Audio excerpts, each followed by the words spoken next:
It's the spring of 1588, and the port of Lisbon is unlike anything anyone has ever seen. For months, ships have been arriving from every corner of the Spanish Empire. Galleons, merchant vessels, warships, packed together so tightly that sailors joke you could walk from one side of the harbor to the other without getting your feet wet. 130 ships, nearly 30,000 men, and on May 28th, they finally set sail. King Philip II of Spain had been planning this for years. Queen Elizabeth had defied the Catholic Church. She sheltered pirates like Francis Drake, who'd stolen millions in Spanish gold. She funded rebellions in the Netherlands. For Philip, this wasn't just politics, it was personal.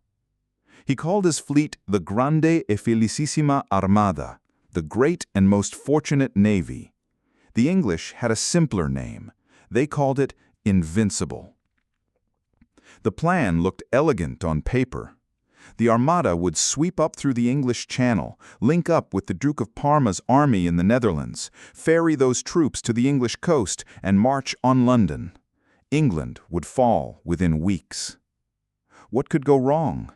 As it turned out, everything. Atlantic storms battered the fleet before they'd even cleared the coast.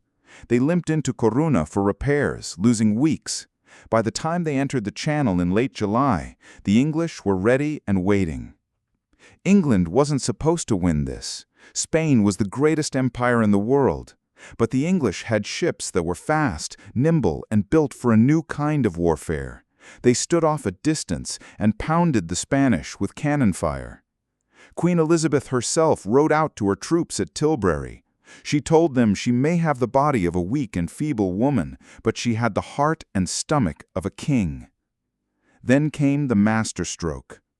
Late one night, off the coast of Gravelines, 8 English ships drifted silently toward the anchored Spanish fleet, packed with tar, pitch, and burning wood. Fire ships. When the lookouts spotted the flames, panic swept the fleet. Captains cut their anchor cables and scattered in every direction. The tight defensive formation that had protected the Armada for weeks, gone in minutes. The English moved in close. Ships were sunk or driven aground. The Duke of Medina Sidonia knew the invasion was finished. He ordered a retreat. But getting home was almost worse. With the Channel blocked, the Spanish had to sail north around Scotland, then west around Ireland in one of the worst storm seasons in memory. Ship after ship was driven onto the rocks of the Irish coast. Of the 130 ships that had left Lisbon so confidently, only 67 made it back. Nearly 20,000 men were dead. King Philip reportedly said, "I sent my ships against men, not against the winds and waves of God." The defeat didn't end Spanish power overnight, but it changed something. England, this small Protestant island, had stood up to the greatest empire on earth and won. It was the start of a shift that would reshape the next 4 centuries.